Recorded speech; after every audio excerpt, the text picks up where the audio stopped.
Life Church. My name is Chris, and along with my wife Carolyn, we're the pastors here. And I just want to welcome you and thank you so much for taking time out of your busy schedules to come on a Saturday night and to come see us. And we do appreciate it, and we're really glad that you're here with us. We started a series called What Can God Do For Me? And we're just talking about some of the things that God can do for us. So often we think maybe that it's us that's always having to give up stuff and us that's always having to do things for God, but there's actually an element that God does stuff for us. And last week, we talked about, God is always there for us. Even when He doesn't seem like He's there for us, He is still always there for us. And those opportunities where we're going through difficult times and difficult seasons in our lives, those are opportunities where we can grow in our character. And that God, He's still right there with us, though. But He gives those opportunities. And so we're going to continue on tonight on our series, What Can God Do For Me? And but I do want to kind of take you down memory lane a little bit. You remember maybe when you were younger and you would sit, you would daydream about, what you wanted to be when you grew up.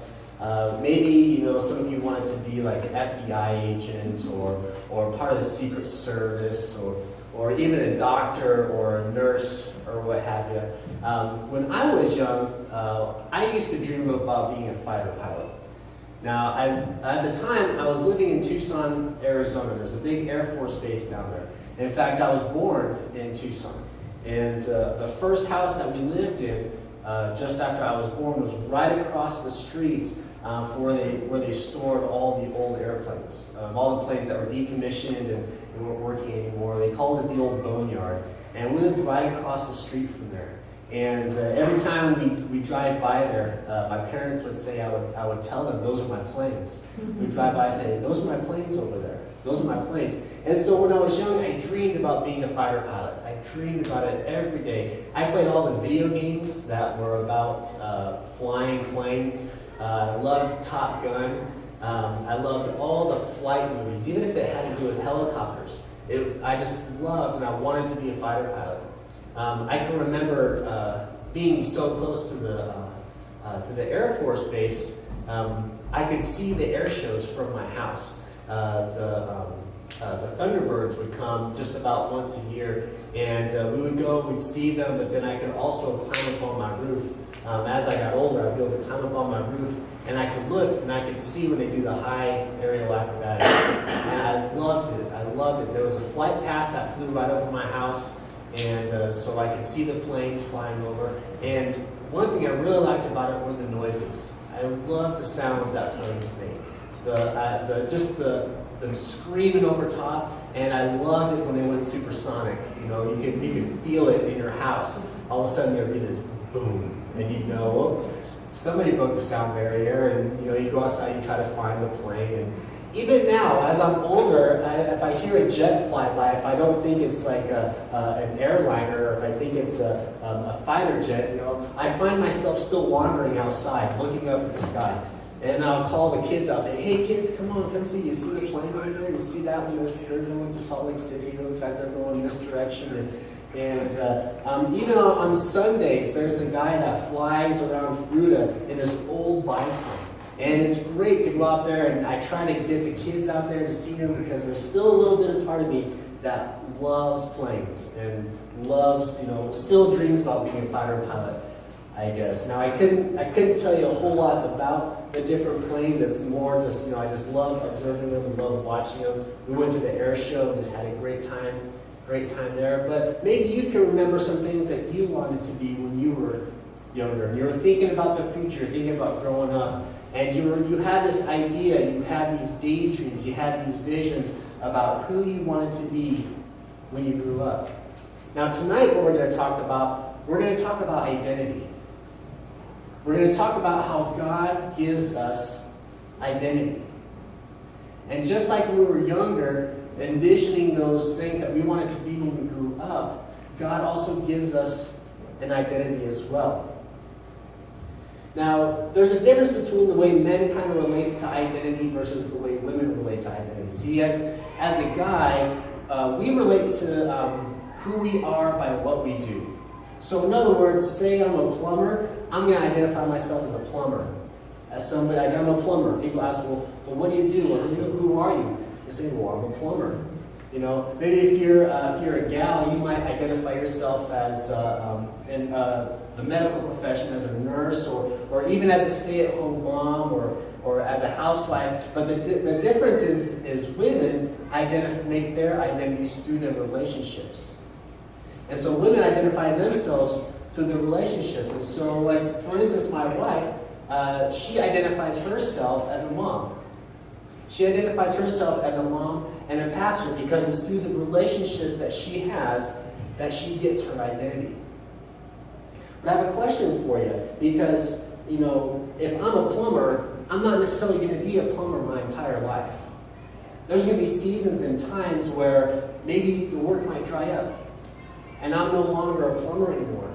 And so I have to go find some more work and say I find work as a floor layer. Well, I've identified myself as a plumber for so long, so do I still consider myself a plumber, or am I now a floor layer? Because I know I'm really not keen on laying floors, but I need a job, I gotta support my family, and so I'm doing this right now, but I really love plumbing. But I'm not a plumber anymore, so can I still call myself a plumber even though that's what I love, or do I have to now call myself a floor layer? Or even you ladies out there who have gone through that empty nest syndrome, where your kids have grown up, graduated, and all gone to college. And maybe you identified yourself as a mom. And sure enough, your kids have grown up and left, and now you don't have that same relationship with them. So now what? How do you identify yourself? Do you still consider yourself the mom that you used to be? Or do you have to try to find another identity for yourself? Or even if we lose a friend or we lose a loved one and we're tied to that relationship and we have our identity wrapped up in that relationship and now it's gone, so now what? Now what? Are we supposed to just take on a brand new identity? Are we supposed to just kind of move from identity to identity just as long as we live? Or is there a way that we can have an identity that lasts the rest of our lives and even beyond our lives? Well, how can we do that? How can we have an identity that grabs onto us and it doesn't matter what we do, it doesn't matter what relationships we have, it'll continue on until the end of our lives and even further after that? We're going to talk a little bit more about that. Okay? Now, we're going to be looking in Ephesians chapter 4, and we're going to read a little bit about what the Bible says, about what Paul wrote about this, but we're kind of going to come at it sideways a little bit, okay? Because I'm going to tell you the way that we can hang on to an identity that will last us pretty much forever is if we decide that we're going to wrap our identity around our character. So we're not going to identify ourselves by what we do. We're not going to identify ourselves by the relationships that we have necessarily, but we're going to wrap our identity around us, around ourselves, around our character. And Paul talks a little bit about this. He gives us a blueprint that we can use, that we could strive for to wrap our identity around. So we're going to be in Ephesians 4, chapter 4, and we're going to start in verse 1. Now, as I'm reading this, we're looking at the character. We're looking at our character, and we're going to look at a model that we can use for our identity. So, Ephesians 4, verse 1. It says, "As a prisoner for the Lord, then I urge you to live a life worthy of the calling you have received." See, at this point right now, Paul is literally a prisoner for the Lord. He is under house arrest writing this letter. So he's not using any figurative lingo. He's literally a prisoner for the Lord. And this calling that he's talking about, what that is that's the calling that us Christians have that Jesus gave us. It's a calling for us to be witnesses and ambassadors for him in this world. So essentially what Paul's saying, he's saying, okay, you need to live your life worthy of the calling that you have.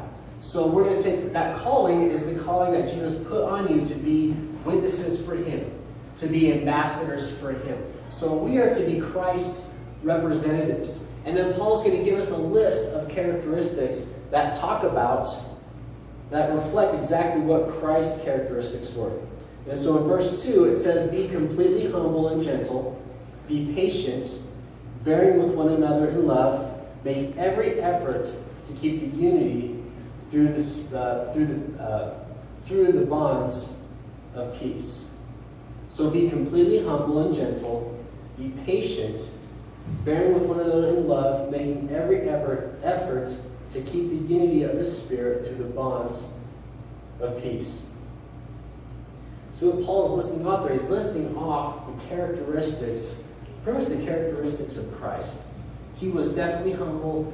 He was gentle. He did not do stuff that disrupted the unity of his crew, of him and his disciples. So Paul is urging us, he's telling us, hey, to live a life worthy of the calling, you need to make sure and get these things lined up for you. And if we can learn to wrap our identity around our character or around the model, the characteristics that Paul lays out here, then what we do is we can set up an identity that will last us an entire lifetime. And it won't even matter who it is that we or what it is that we do. It won't even matter, particularly the relationships we have in our life, because people identify us based off of our character. Because maybe you were like me when I was young and I was envisioning all these different things that I wanted to be when I grew up. And I went through a ton of them. I did the whole FBI thing and the CIA, and even into my early 20s, I was still trying to figure out what it is that I wanted to do. But when I was looking at these different occupations, I guess you would call them, these different dreams I had, some questions that never came across my mind were, I bet I can make a lot of money making this, and this would probably support my family very well. I imagine that if I were to get into the military and become a fighter pilot, the benefits are going to be good, the retirement plan is going to be excellent, so I'm going to have myself lined out for the rest of my life. I don't even think I knew what half of those things were. I think if you were to ask me about retirement plans or benefits, I would probably give you a blank stare and said, no, I just wanted to be a fighter pilot because I thought those guys were pretty cool. We looked at these occupations and we looked at these different daydreams about these people, not because of how well the pay was, not because of the benefits package that we thought would come with them, but because we liked the character of those people. We liked the character of who it was that we were daydreaming about. If you ladies out there were daydreaming about being a mom, my sister, the only perspective I have on maybe what you gals were thinking about, when you were younger is my sister. Because when I was young, I played a lot of house. Man, I played a lot of house. And I played a lot of My Little Ponies and Strawberry Shortcake. And so I know a little bit about how little girls think. And they always want to be the mom. And they want to, make sure everybody's taken care of. Just today, Mackenzie, with my two boys, Mackenzie's my oldest daughter, and I have two younger sons. She got out this elaborate setup in our bedroom. She pulled out the sleeping bags and all their toys, and what she did is she recreated their bedroom in our bedroom. And she had laid them down for a nap. They were calling her mommy, and she was having a good time. I think she was kind of sideways getting into just being in charge, but that's a whole other story there. But growing up with my sister, it was all about taking care of me. It was all about the relationships that she wanted to have. We would play wedding, and she would put on her pillowcase as a little hat or a little veil or something like that, and we would play wedding growing up. And so I did a lot of girly things in my younger childhood years. So I guess that's what happens when you have a sister in the family. But we looked at all of these different positions for their character.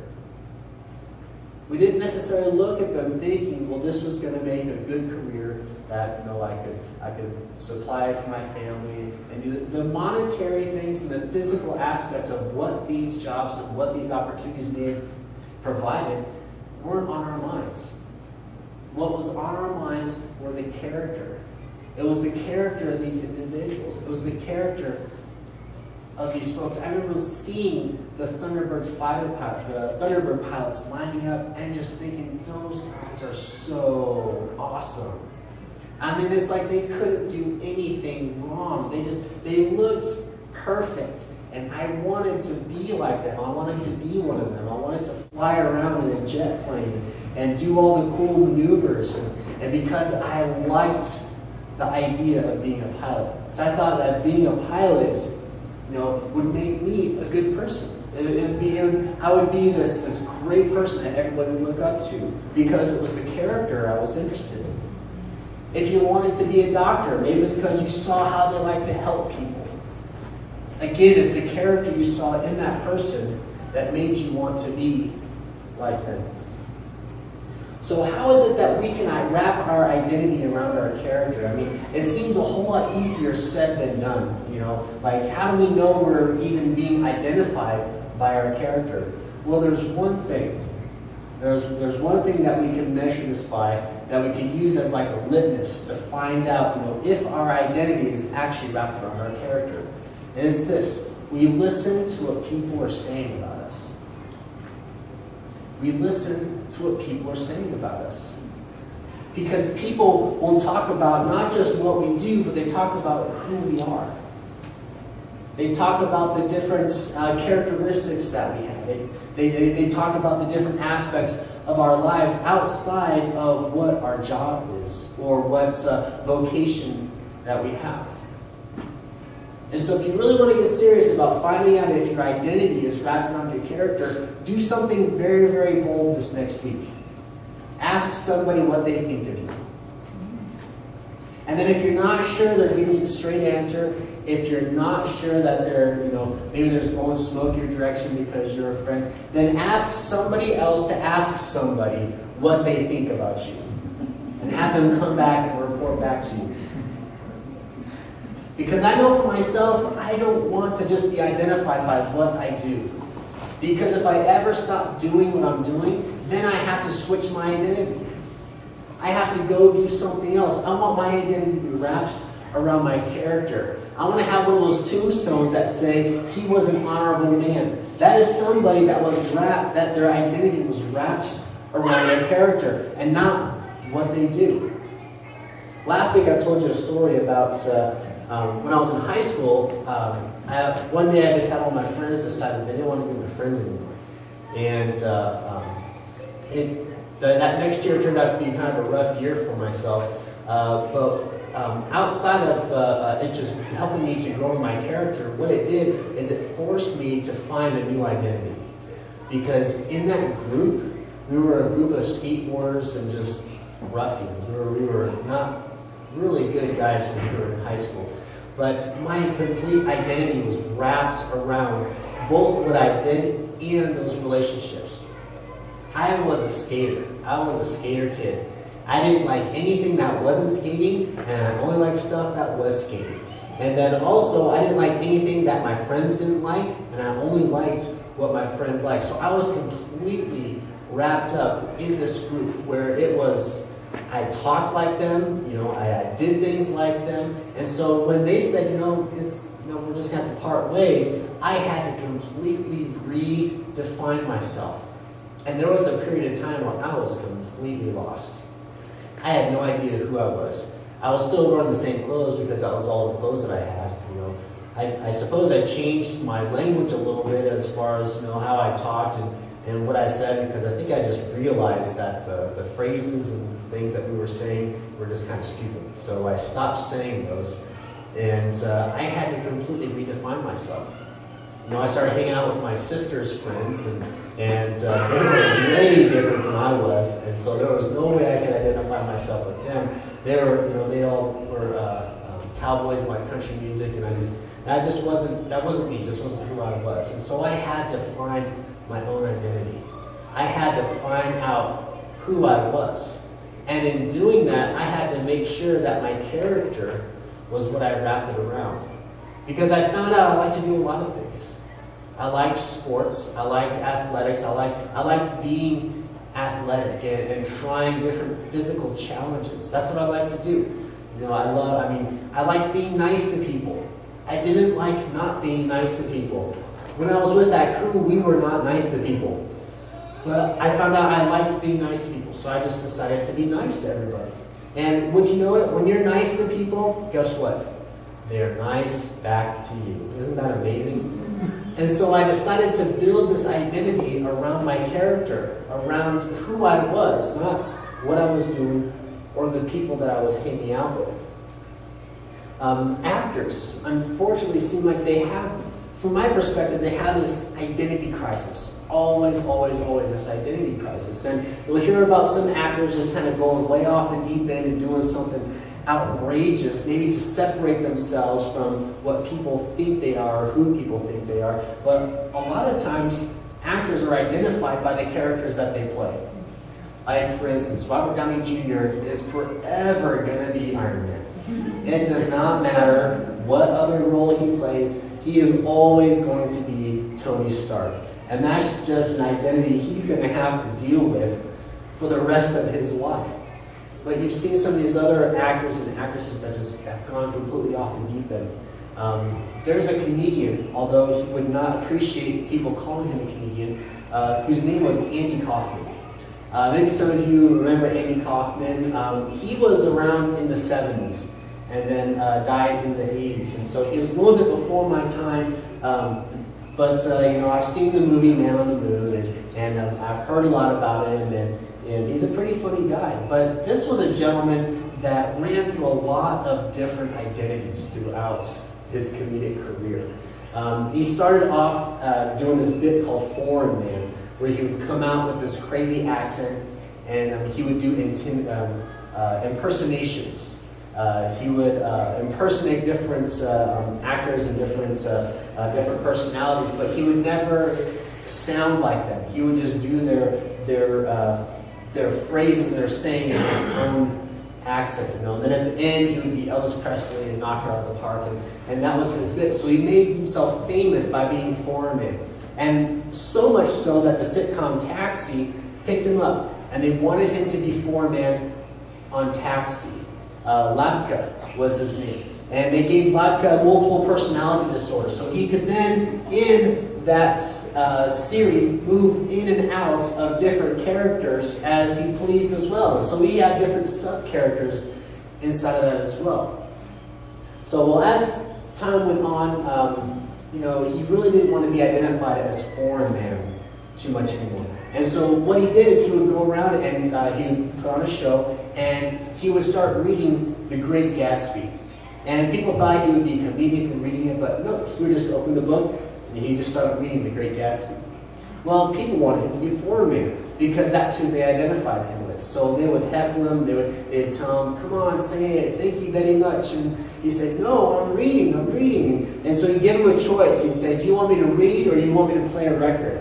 And by this time, people were so fed up by the fact that he was reading The Great Gatsby that they would say, "Play your record." And so he'd play his record. And would you know it? He had pre-recorded himself reading The Great Gatsby. And so he would play the record, it'd be him reading The Great Gatsby all over again. And these are the kind of antics that he did. He loved wrestling. And so he started the intergender, called himself the intergender wrestling champion. And he would wrestle women. And he would go to places and he would heckle women, he would heckle the people in the audience. He would go to the South and he would hold these shows. He'd make fun of the people from the South, saying he was from Hollywood and how he's better than them. And he would get these women to come up and he'd kind of toy with them. They would get him almost pinned, and he'd turn around and he would just body slam them and pin them. He would always win, but he had this deal where he would move in and out of these different identities, and it almost seemed like nobody really knew who Andy Kaufman was. And that's kind of what made him famous, was he was doing so much stuff that nobody else was doing. Even on the late shows, oftentimes comedians sit down and they kind of break character and they have like a serious conversation. Not Andy Kaufman. He would stage fights, he would stage all kinds of stuff on these late night television shows. In fact, so much that he even wanted to fake his own death and sent out a rumor that he was going to fake his death. And so when he actually died, because he died of a lung cancer, then people really didn't believe it. because he had these other folks impersonating him in his alter egos. And so they would see this character, Tony Clifton, would pop up and do a bit, and people would say, is Andy Kaufman really dead? And so this whole bit, this comedian, Andy Kaufman, he is only identified by all these different characters that he played. All these different characters that he had. And we really don't know, we're really not too sure about who Andy Kaufman really is. Because he never seemed to get past the show. He never seemed to get past the facade. He was more concerned about what he did than he was about his character. And he kept trying to pull himself away from these different identities by creating a brand new identity. And he didn't realize that all he had to do was wrap his identity around his character. And you know what? He'd have been set. So tonight, I want us to really think about maybe this next week how it is that we can wrap our identity around our character. How can we know that's what we're doing? And I would challenge you to be so bold and find out what people are saying about you. Find out what people say about you and decide for yourself, is that how I want to be known? Is that how I want to be known? Am I only known by my profession? Am I only known by my relationships? Or do I want to take it a step deeper? And I want to make myself known by my character. You see how what God can do for us in this is He gave us a blueprint. He gave us a blueprint through Jesus. That if you want to be known by your character, you can look at what Paul said is just a little bit, just a little nugget. I tried to look up, Jesus' character, and there's about 100 verses pulled up, different verses about all different kinds of things that Jesus had in his character. There's a whole list of them. I wasn't going to throw the whole list into that; just be way too much. But I know for myself, I want to make sure I wrap my identity around my character. But I need something that I can hold myself to, so I can make sure that I'm doing them. And I can hold myself to the character of Jesus. I can look and see how Jesus' character was. I can look and see how he acted, how he responded to people, how he loved people, how he treated people. And that's something I can strive for. If you're not even sure that you want to do that, if you're like, well, I don't know if I want to, completely, be like Jesus, I guess is what you're saying. Just start simple. Start with these little characteristics. Be gentle. Be kind. Be honest. Just choose a couple of things. Just choose a couple of characteristics that are good characteristics. You don't necessarily have to say you're identifying with Christ's character. That's just something that I want to do. Maybe you have a different avenue that you want to go down. Maybe you just want to work on, well, I think I want people to identify me as being an honest person. So I'm just going to work on being honest. I'm just going to show that character and show that side of me. But if we want an identity that lasts, we need to wrap it around our character. Identity and character will last a lifetime. Let's pray. Dear Heavenly Father, I thank you so much that you gave us a blueprint, that you gave us a standard that we can look to, that we can work towards, so that we can get our identity into our character. So that when people look at us, they can say, wow, that I identify that person as being an honest person, or a person of integrity, or a person that does exactly what they say they're going to do, or as a person that treats others very, very well. I just thank you so much for that standard, Lord, that you put in Jesus. And you sent him down to earth. And so I know that I can strive after his characteristics, because he was a man also. And so he had to face the same things that I face every day. Lord, I just thank you so much for everybody here tonight. I pray you keep us all safe, Lord, as we go through our week, as we're at work and at play. In Jesus' name, amen.